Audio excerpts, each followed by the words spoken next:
So this is just a nice conversation between us because you come back over a decade of not coaching in high school or college. So would you say that you coming back, it fulfilled that itch, so to speak? Yeah, it's hard to describe. Like, I don't think I ever really left it. You know what I mean? I describe it to people as like a 12-year sabbatical. You know, I was coaching my kids' youth teams, and then I was watching their teams play. Then I was watching their high school teams play, their college teams play, the teams that were recruiting my kids play. So I thought it really wasn't like I just left. And then the biggest motivation to me, and I've told people a lot, is I want to prove that I can take a fifth grader to college. I think that the biggest problem in basketball, especially girls basketball, is youth development. And I wanted to get control.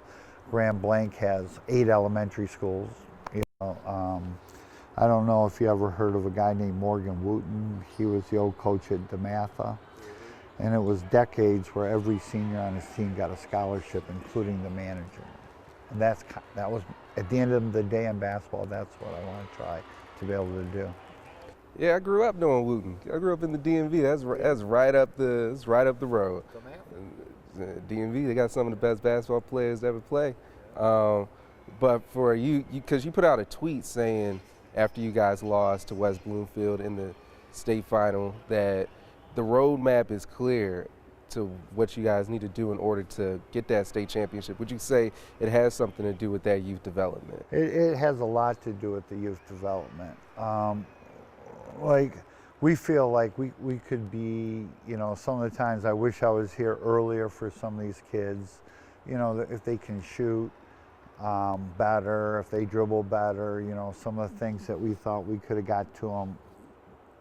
That's what I feel anyway as a coach, that would have really helped them.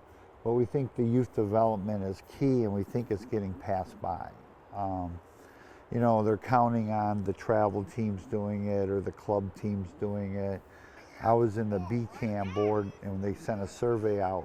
What are your kids doing? They don't know what they're doing. They just know they're playing with somebody.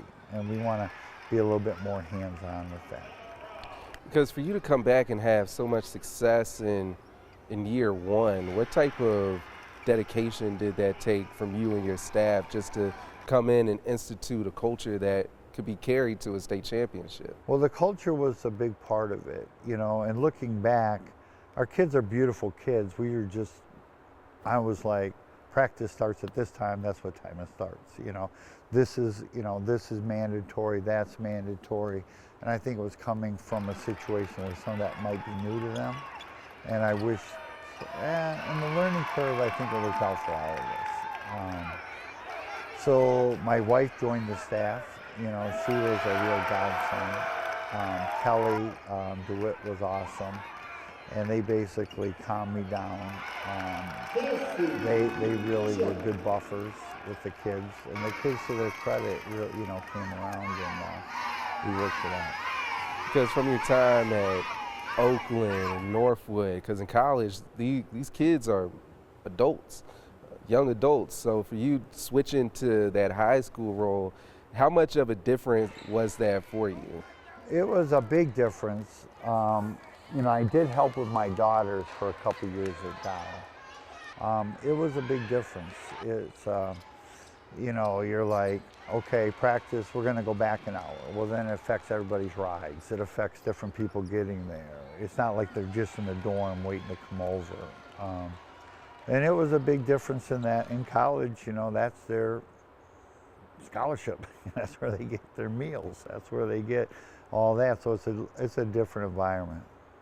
Because then when you look at the team, having somebody like a Chelsea Bishop to lead your group, how much did that help out this season? Well, Chelsea, you know, and we grew a lot closer to get an understanding through the year, you know, I think. And I'm like, you're not doing it good enough. You're not good enough. You're not good enough. I mean, what you're doing is not good enough. You can be way better than this, way better than this. And I think it was a little bit of, oh, he's never happy. You know what I mean? And I'm more like, you don't see your greatness. A lot of times I tell people, like, Chelsea's a beautiful basketball player. at the end of the day, it's like get the ball to Chelsea in the middle of the court. You know, we didn't really have a summer workout. We didn't really have a lot of time to put a lot of stuff in. But she was that player, like she could just make something happen. And I really feel she's one of the underrated players that I've seen in quite a good long while as far as accolades and All-State and those kind of things. Because when you go through a season with so many ups and downs, what would you say was the lowest point for this team, or did that ever come? I think the lowest point, yeah, there were some low points. Sometimes I tell people the cartoon where the person has their feet sticking under a bed and said, you got to go to school today. No, I'm not going, I'm not going. And the guy, well, you're the teacher, you got to go. And sometimes I'd be like, I'm not going to practice today, to my wife, Chris. You got to go to practice, you're the coach. And it was it was certainly a battle of wills, a change of generations, culture, if you would. There were some low points where going to practice wasn't fun, you know, and I think we kind of had some lines in the sand. Players did, coaches did, you know, and I think, and I'm going to credit my wife, Chris, and I'm going to really credit Kelly. They helped me get through it. I don't know without them if I could have got through it. I would have been the guy grabbing on the windmill in the Man of La Mancha, spinning all the way around. And then, you know, and my point of view is like, okay, show me somebody that's successful that doesn't do it this way. You know, show me somewhere where you don't have to be on time or you don't have to, you know, work hard, and then we'll discuss it, you know, and then when things are different and they're young kids. And like to your point, the kids I was dealing with at Oakland, and they're 22. Sometimes I look back, these kids were 15, 16 years old, 17 years old. So I think it was an awakening to all sides. Then to go through the state tournament and to get to the Breslin for the first time in, what was it? It was 1977 was the last time that the girls basketball program has been to that stage to make history. Do you look back on that and just think about, wow, what a season we had? I think I will in a little bit. You know, I'm kind of like I talked to you about when we were setting up. I still wish I had that West Bloomfield game, although I wish I would have done some things different. But I mean, I feel like they were a better team. I mean, I think that was kind of a once in every 20-year type team, you know, 4 or 5 Division I players, a couple SEC players. But as a coach, you wish you always second guess. I really felt we matched up well with the other 2 teams in a normal year.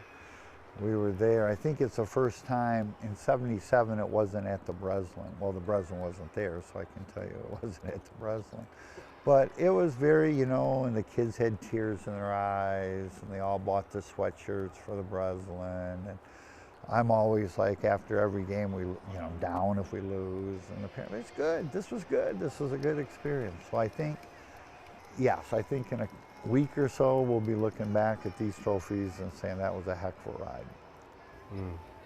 Because now when you start looking at the SVL as a whole, you know Powers is going to be tough with Kendall Smith, Midland Dow up there. Coach Kyle Tyson always has a good team, but even in the Flint area with Carmen Ainsworth over there being led by Tanya Edwards, how tough is the SVL? Saginaw Valley is a good league. You know, when we went down there, some people picked Belleville to beat us. And I think somebody said, well, the competition's going to be higher. But, you know, we had 3 teams in the regional final. We had 2 teams who were in the quarterfinals. Saginaw Valley League really prepared us. I thought it was a good league. I thought actually from the Powers game on, we really got better, and I thought the Powers exploited a lot of things we had to really look at and we learned from, and it was a close game. And yeah, we want to become the baddest cats in the valley. And we think the Valley's a really good league.